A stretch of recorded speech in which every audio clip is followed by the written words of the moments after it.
Now coming to editorial page.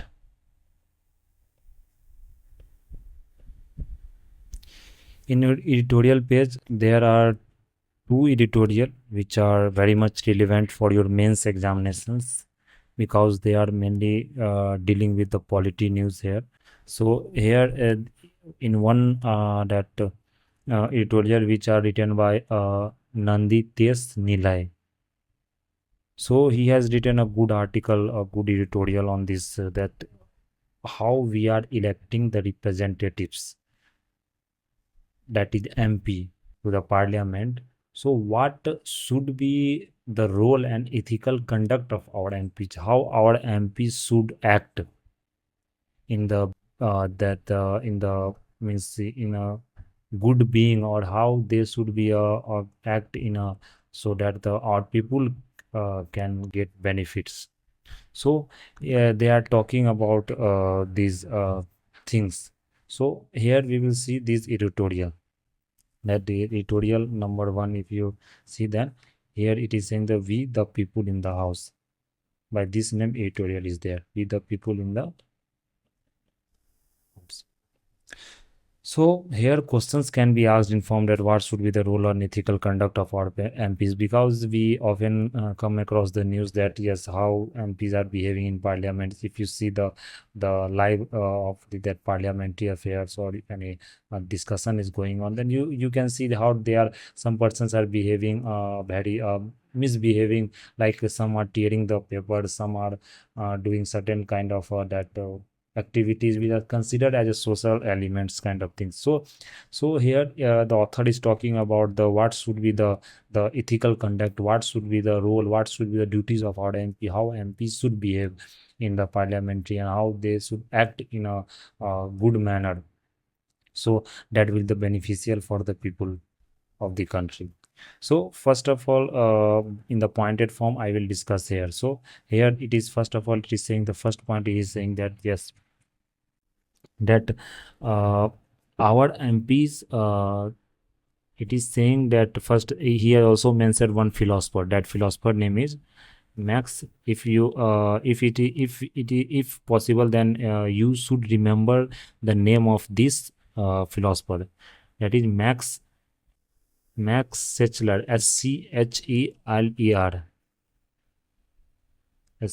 Scheler. So the philosopher Max Sechler, he wrote that the communication constitute both the individual as the social person. Communication, you can remember this line. This you can mention in your ethics paper also. This you can write in your essay paper also. So there also, if you are writing certain things, then certain philosophers name you should remember, either of Indian philosopher and certain Western philosophers, and you are also reading in ethics and Western philosophers also. So here communication constitutes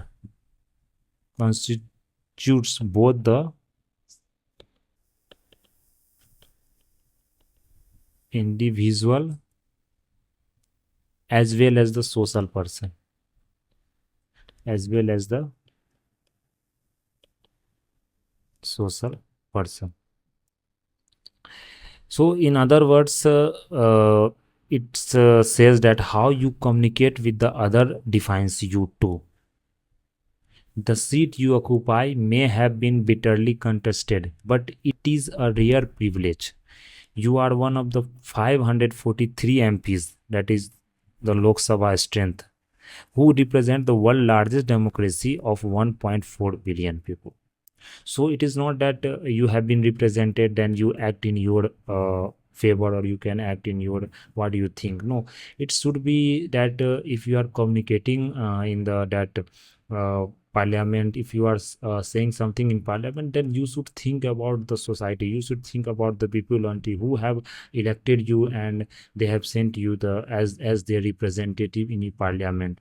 So the author is talking about these things only, because it's not that it's your privilege, or you can say that it's not that it's should be your responsibility for the people. As the Prime Minister Narendra Modi said on the sidelines of the G7 meetings. So in G7 meetings, when Prime Minister Modi, who is our honorable Prime Minister, he was when he was invited in G7 meeting, then there he told that India's elections have a lesson for democracy all over the world. Because if you see the population of our country that is next to the Chinese, it is more than, it has surpassed the China also. But for this much largest population country, this democracy is not successful in, like you see in the China only. But in India, this much large population also, today our election systems are working very efficiently. Today also representatives are being elected. Today also the democracies are there in our country. So this should be a lesson for our that other country, who can learn a lesson from that India.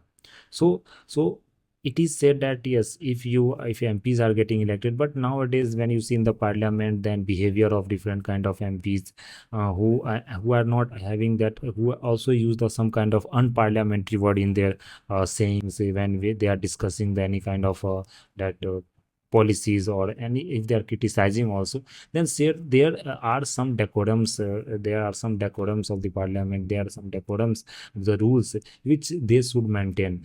And they should work in the benefits of the society, in the for the benefit of the that social society, for the benefit of the people who have elected them as their representative and sent to the parliament. So these are the things here.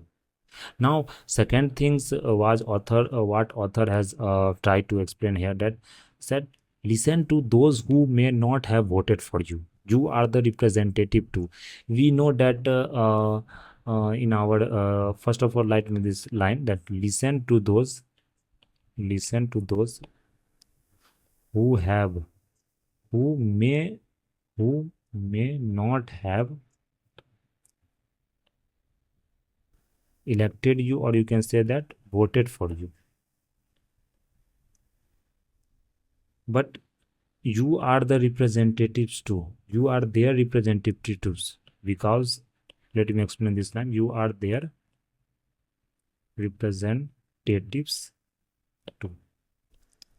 Means here this line, it signify that if see in India what is happening, that if you are contesting elections from any constituency, then there voting happens. Then in voting, it's not that if you won the 50% of majority of the votes, then you are getting elected. And that is not the case in our country. Yes, in US, in other developed country, this is the, if 50% votes are not that in one party, or in not that in one contestant who are contesting the elections, then there will be a tie, or you can say again elections will be held. But in India, what is happening, that if five persons are contesting from any you can constituency, and if they are getting all of the are they are getting votes, and in that only which members, which you can say individuals are getting higher number of votes, they are considered as a elected representatives. So it is said that if you are if you are getting 20%, 30% also votes, more votes, then and 60% who are not in favor of you, then also you are elected. And it is not that you have to work for only those 20% who has given you votes. No, it's not the case. You should have to work for all those who have not elected you, who has not considered you as their representatives. For them also you have to work. So these things the MPs should keep in the mind. This behavior they should show in what they are doing in the parliaments, what the discussions they are doing, what the policies they are forming. So it is saying that listen to those who may not have voted for you, but you are their representative too. So uh, these things the author has explained. In all the excitement over tallies and margins, not often does the winner look at the number of votes that he or she didn't get and try to understand that each voter is a fully aware citizen, and casting their vote is making a statement. So a Lok Sabha MP is always an MP of a party or a party B, but they are representatives of all the people in that constituency, not that those who have voted for them. So in short, we can say a good MP is a good leader who knows how to read the silence of the aam aadmi and aam aurat. So this line you can mention, see how much impact it will give on your answers. It will make, you can say that it will signify a good kind of knowledge you have in. So if you mention these kinds of lines, that good MP is a good leader who knows how to read the silence of Aam Aadmi and Aam Aurat. So you are not the people, you are not the individual who are mainly concerned about those who have elected, but whole constituency, the that those who have voted for you, also those who have not voted for you, so you have to work for all those people.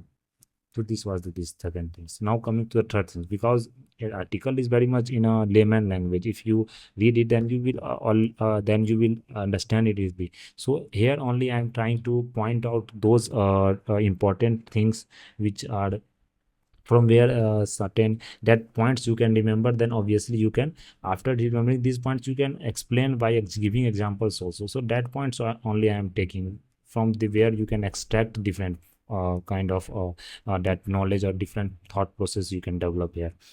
Now coming to the third points, in third it is saying the campaigns, like before the contesting elections or before that elections are happening, so you are going to that polling, or you polling, not you are campaigning now, that yes, different political parties campaign, their manifestos are being released, manifesto they are releasing. In that manifesto they are talking very good things, that yes, this they will do, how this, that these things they will provide, they will provide jobs, they will provide different infrastructures, they will work for the vulnerable sections of society. So these promises they made before the people when they are campaigning. So these the what the promises they are making before the elections, after elections, where when they are coming to the power, when they are getting elected, when they are getting elected as the representatives of the people, then that promises they should implement, that promises they should fulfill. So if you are fulfilling those promises, then what happened, that it gives you a kind of that a good means you are considered as a good MP. And also you can say that it's give you you are considered as a responsible persons, you have acted according to your words, your promises, what promises you have made, you are implementing those promises. So your trust building is there. So you, if you are MP, if you are going to elect for next time also, that trust is there. So trust deficit should not come into the picture. So they are saying that trust is when the MP acts on the promises made, and if they can't come claim clean with the people. So care and courage flow from the realization that the mandate's responsibility, not a privilege or entitlement. Means you are not a privilege, you are not a, it's that some entitlement is there, some rights are there of you know, you have given the responsibility to work for the people. So care is a reminder that directly or indirectly someone can depend on you. So this they are talking about the campaigns, what the promises you are making, what campaign, the promises, the manifesto which you are in that releasing before the conducting the election, so that you should implement. Now coming to the fourth point, was the author has talked about. So fourth, saying that there is a lot of talk about the constitution as MP wave copies and flags that need to protect it. But today we also see that different MPs have taken oath in parliament building, in parliament. So they have taken the oath by taking the name of the constitutions. So and nowadays, if anything's happened, protesters are also happening there. Then they are showing the constitution paper. So it's not that the constitution belongs to one party and second party or any other individuals. It's not a personal things. It's belong to the whole community. It's belong to the every party, because you are made to the parliament. You are chosen as the representatives, and you have to fulfill the certain the responsibility that are mentioned in the constitution. Only if you will lead the DPSP, if that only the party follows, then obviously the country will develop, society will develop in a very progressive manner. So it is saying that it's not that the constitution belongs to party A or party B. It's not the, it's the principles which the constitutions are having, the principles which are mentioned in the constitution, that is above the party lines. So that are the heartbeat, that are the heartbeat of the republic, that are the heartbeat of the Indian as a Indian, that is a republic country. So it has laid down our rights, it has drawn the lines around those who with the power. So it is talking about the constitution, their rights, the DPSPs, you know, rights, privileges, so different things you can see here. So these things the author has talked here. So it is saying the constitution cannot be a book to hide behind or use as a weapon to beat anyone with. It is a text that binds us all. So constitution is a text that bind us all. And also it is known as a living document because as the system changes, as the society progresses, so different comes things comes into the picture. So you have to made a reform the constitution, certain rights, a certain kind of laws you have to add there, certain amendments you have to do, so that it can be compatible with the changes in the society, what changes have happened in the society. So these the 4 points I've talked about this article. Now fifth point, last point that is there, that is the when you are on the floor of the house. So you have seen that there listen kind of things are happening in the floor of the house nowadays. If you go and uh, listen the live of that parliament session, so there are many shoutings are happening. Somewhere people throw that chapels also, if you have seen earlier video of that, and many that pages are being torn there. So some that irresponsible behavior they are showing. So the author is saying that yes, it's not that shouting is a responsible things in the parliament building. Yes, if you are shouting, then yes, it should be a that you should listen first of all what the other persons are saying about the policies or what criticism they are doing. First of all you listen, and you are shouting, and also then also it should be a right things for the right things it should be there. It is said now that that uh, means angry is not always a bad thing. So if you are angry, you doing if you are anger at that right thing at right place at right people for right work, then that is anger is called as a good anger. Means if you are angry at those things, so these kinds of things here author is taking. So here in a democracy that their sacred rights, and that's why they have participated in the 7 phase elections, braving the elements and their own adversity. Listening is what makes us look beyond the my and the I. So here say it is saying the listening properly. So listening is the very important thing here. Listening is what makes us look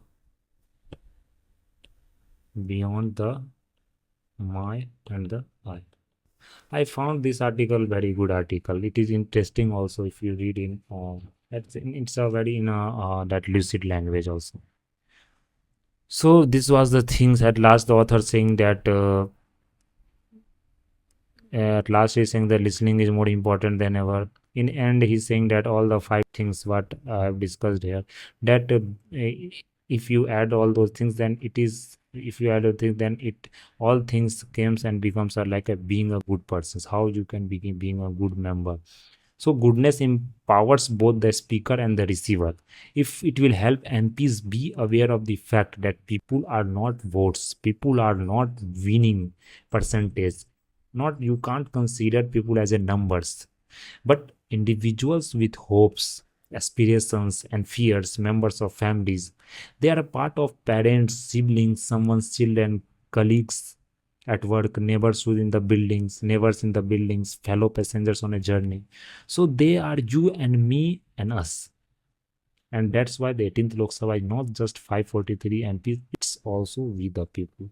So the heading is the we the people of India. And constitution also, when you start with the preamble, we see the we the people. So these are the things. If you remember these points, if you read these 1 2 times, then obviously you will that remember these points, and you can mention these things in a way forward when you are writing a governance kind of a question. So these are the very good articles here. Now coming to the second article by the name of that only by eternal vigilance, which is written by M. Venkaiah Naidu, who is also former Vice President of India, M. Venkaiah Naidu.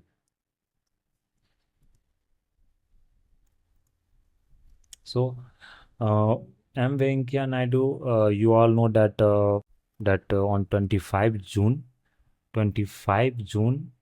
that this year, on 25 June, it was this year it marks the 50th year of that emergency, which was imposed on 25 June 1975. So here M. Venkaiah Naidu, he is a former president, vice president. He has talked about the emergencies, that what he has criticized, those things, that what emergency uh, can that violate the fundamental rights of the people, how it can violate the different that aspects of that society, either political, economical, social. So different things he has talked about. What is the historicity of emergency, how that emergency was imposed, and how it has affected different people also. So if we will see here in a detail, but it's also a very good article. If you are writing any criticism or even questions can be asked directly, that critically analyze the emergency provisions. So emergency provisions are there, but yes, they can also ask you critically provide emergency provisions, critically analyze, or in certain answers in governance answer or in polity answers, you can mention this as example, as how the when the rights are being violated, not only by that by the state, but also any individuals, if they have been very much you can trying to control the authority, trying to control the structures. So then it all comes under that means emergency kind of thing situation arises. So here we will see this by these things. So let us deal with this article. So this article is only by eternal vigilance. Vigilance, we know when vigilance means to see, to vigilant anything, and eternal means we know that our inner conscience, and vigilance to look something very minutely, looks something very you can say that with something doubt you are, if you are having, then you are very kind of vigilant person, like vigilant officer you are knowing about. So coming to this article of that our former president M. Venkaiah Naidu. So first of all, he has talked about that history offers invaluable lessons how to keep from repeating the mistakes. So he has talked about the emergency, what was the impacts, how it affected the people, how it affected the society. So different kinds of things he has talked about. So history offers invaluable lessons on how to keep from repeating the mistakes that led to the lowest point in our past. So you know about the history, we read the history, we only read the facts, figures, and we try to remember. But if you see the history teaches about the our mistakes, what mistakes we have committed in the past, and from that mistakes what can we learn, so that we we should be very much vigilant, or we should uh, not commit such kind of mistakes which we have committed in past. So history teaches those things. If you read history by these things keeping in mind, then you will not feel that much exhausted, or you, because history is such the kind of topics where people many students means large number of students feel very boring. But if you read by these things, that how what mistakes they have committed, and what mistakes today the society can learn from that historical, by reading that historical writings, then obviously they can learn very much new things from there. So here he is saying that yes, repeating the mistakes should be learned from that history. Now So he has talked about the emergency. He has talked the emergency is one such dark episodes that continues to guide present and future generations, give its implications for democracy and right of citizen to live with dignity. So he has talked about right to live with dignity, right to live with dignity. It's not that human is a kind of a means animal. You can't compare human with animal, that they are only means you provide food and shelter, then everything is okay. No, on in human case, it's not that the only you get bread and butter and your whole life is means settled. No, that's gonna, you have your life should be dealt with dignity also. You should live your life with dignity. It's not that only food and shelters provide everything you. So these things come, and it's also life with dignity. It's that Supreme Court has also that talked about this under Article 21. It is also mentioned in the Constitution. So emergency, if you come to the emergency, then here you should remember that Article 352 deals with the emergency. Here Article 352 deals with the emergency. It's saying that the proclamation of national emergency on the ground of internal disturbance,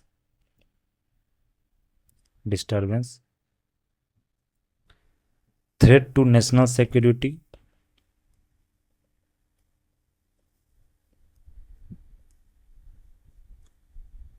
due to war or external aggression, due to, you can remember by these terms, due to war and external aggression.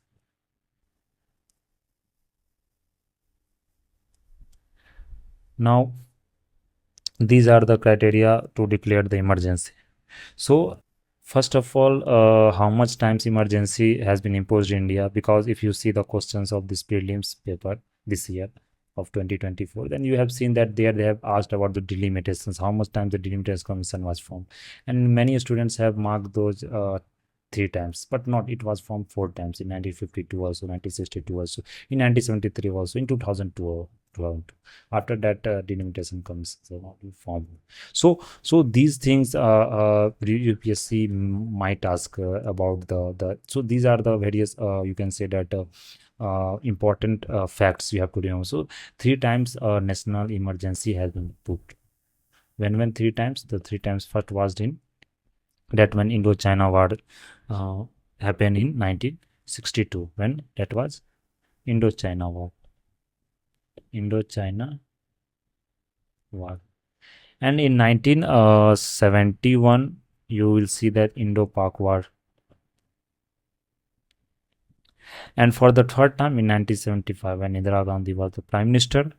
So that was the last episode, being the most, and it is the most infamous in our means most infamous, infamous most kind of is a famous and most that you can devastating effect it has created in our society.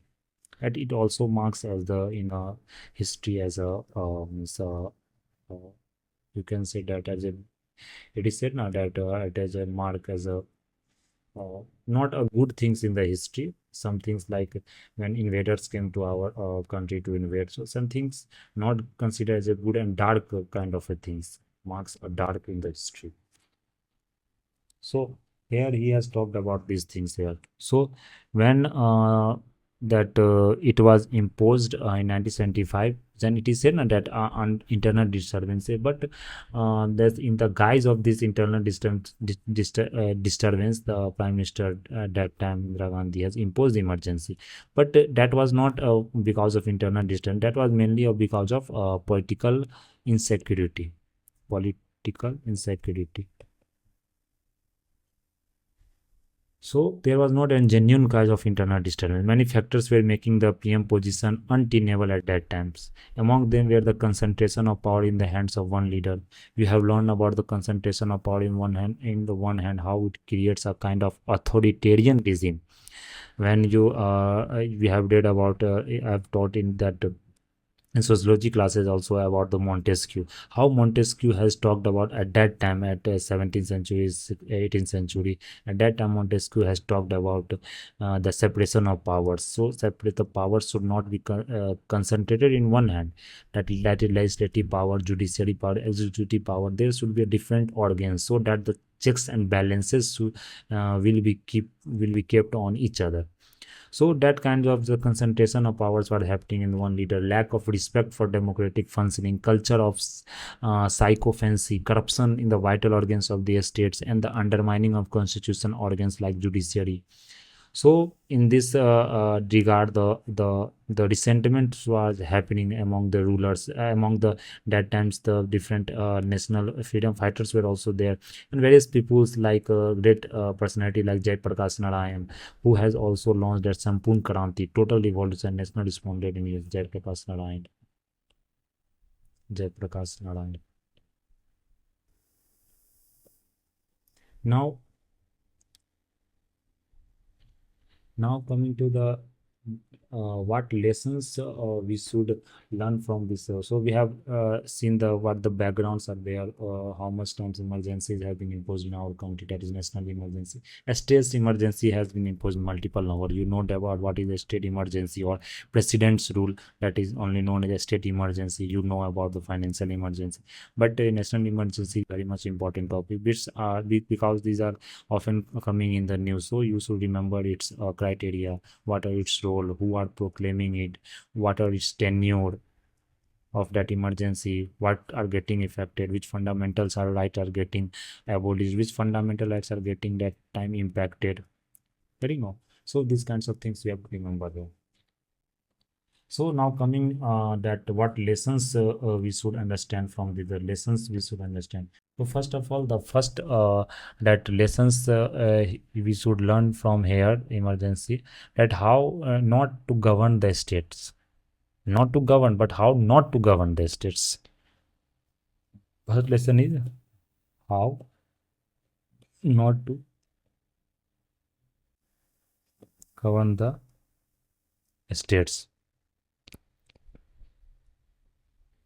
Our constitution mandates democratic governance based on people participation, wider consultation, and consensus. So, so these things should be there for that governing the states, the people participation, wider consultation. So, for governance, we should require people participation, wider consultation, and consensus. And consensus. The constitution and compliance with that conformity with the spirit on provisions of the constitution and its compliance with the laws made by the legislature. So despotism has no place in democracy. The period from 1971 to 1975 saw brazen violations of all conventions of democracy. So people resentment against growing misrule and abuse of power was misunderstood as a threat to despotic rule. So they are also in Supreme Court's judgment, that Golaknath case, Kesavananda Bharati case. You remember, you have read in Lakshmikant book also that, and that are very important case. In Kesavananda Bharati case, you have seen that the basic feature, the basic structure of the constitutions, what are the basic structure of the constitution that was invented, or you can say that Supreme Court has created those things, the basic structure of the constitution, and many things are being put in those basic structure of the constitutions, which eventually the Supreme Courts in judgment, in his judgment, they try to put some things new in the basic structure. This is not mentioned in the constitution. UPSC has also asked about this as basic structure is mentioned. No, it is not mentioned. It is a judicial innovation, and Supreme Court has initiated these kinds of things. So constitutions framework of constitutions it should support, it should also that support the fundamental rights of citizens. So and that it should not threat the individual rights also. So this was the case of that emergency, and that is Supreme Court judgments and very high court judgments. Elected ruler can't afford to have an unclean mind and head. So if you are electing any ruler, then it's not that their mind should be very much clear about how to govern the society. It's not that for their whims and fancies on their personal interest they try to rule the country, and in that's where the authoritarian system kind of things happen. So that's this the governing institutions should follow the democratic spirit, the constitution norms. So these things here it is being discussed. Now coming to the second lessons, what we should learn from the history, that the people that including the people do not live by bread alone. I've talked about that, not live by bread alone, not by shelter alone. They draw their greater meaning for from their lives. They want to live with dignity and self-respect too. So here dignity and self-respect play a very important role. You know that people is that it is said that no people wants that only bread, and that by bread alone they are having a good a meaningful life. No, that's not happening. So dignity should be there in the life, self-respect should be there in a life. So dignity and self-respect should be there. In constitution also these things are mentioned: dignity of the individual, self-respect in preamble also. In DPS which we feel say self-respect, dignity to the woman, to the vulnerable sections of the people. So these things should be kept in the mind. Now he has also talked about the right to freedom of speech, right to life. They won't tolerate any infringement on fundamental rights as guaranteed by the constitutions. And that this that emergency was mainly for 21 months. Emergencies were lifted in 21 March 1977. So at that time India was very much poor, very much more illiterate than now. So, but also that India has revolted at that time, and revolted at that time and voted in the first ever non-Congress government after that emergency. So, individual rights that accord dignity to the life are important as the people as we are bred. Now, coming to the third point, he has talked about the third lesson that uh, from this history, that the excess committed during the emergency are too many to recall in this space. A reign of terror prevailed across most parts of the country, and citizens deprived of fundamental rights lived in a state of fear. Amidst this, every organ of the state and every pillar of the constitution crumbled, and the media was no exception. So, here he is talking about the fundamental rights, how the fundamentals, what rights were getting violated, what are the different impacts on institutions also like media. Media is also fundamental rights were violated. He is also talking about the that Indian Express, that except Indian Express, many newspapers they have bent down their head before the government, before that despotic rule.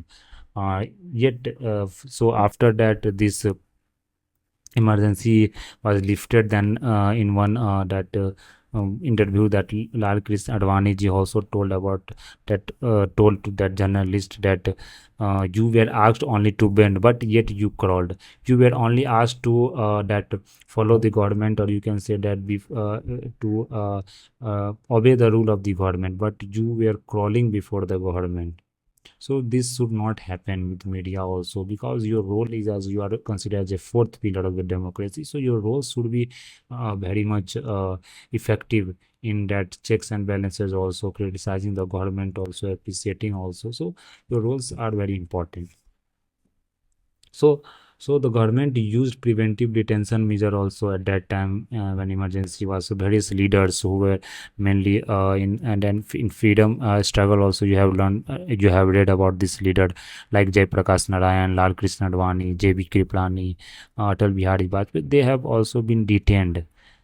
And here the our former president, vice president, that is Venkaya Naidu, he was at that time reading in Andhra Pradesh, Andhra University, Visakhapatnam. So what he has done, he was as a student leader at that time, student politics he was engaged in, and he was a leader at that time of a student union.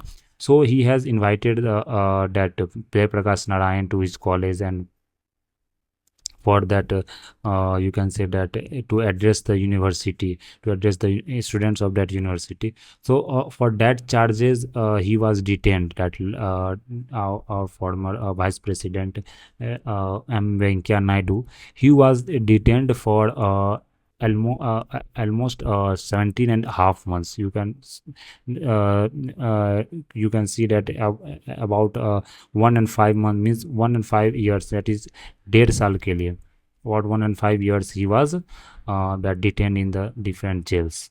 So we can see that how that emergencies has created so many problems, how it has infringed the rights, how it has infringed the fundamental rights, it has violated the fundamentals of rights of individuals, of society. Many things was there at that time. So he has here Venkaya Naidu is explaining that yes, I was detained under MISA for 17 and a half months for different jails. So you have here he's saying that to learn from such excess and their implications for democracy, the dark saga of the emergency, the factors that led to it, and its consequences should be made a part of the curriculum for students. All of us and the youth particularly need to learn from the history to guard against such unsavory episodes. Let's resolve to safeguard our democracy. The emergencies serve as a stark reminder of the need to protect the rights and freedoms of individuals in any society. As the well-known adage goes, eternal vigilance is the price of liberty. So this editorial also heading the eternal vigilance. So as you have seen, he is talking about the political participation of a student, so that a student should also be aware about these things, and the history should be read by means in university curriculum. History should be taught about these things only, that what mistakes in history was created, what mistakes they have done, and what we should learn from those mistakes. That is very important for today youth also, because today youth are also creating kind of there is a chaos situations in a society, sometimes you will see. So history mistakes, that mistakes should not be repeated uh, in future. So he's mainly he is focusing on the, you can say that, learning part, how you should learn from the history.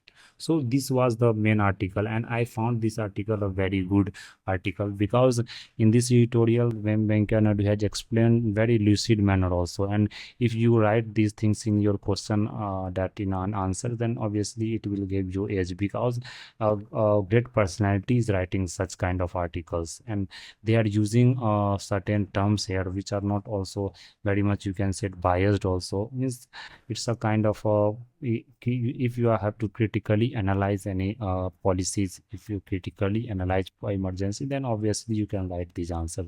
So if you read these 1 2 times, then it will, you will get internalize these things, and you will also enjoy by reading these editorials. So this was the editorial sections which I have dealt with in very detailed manner. So that's all for today. Thank you very much.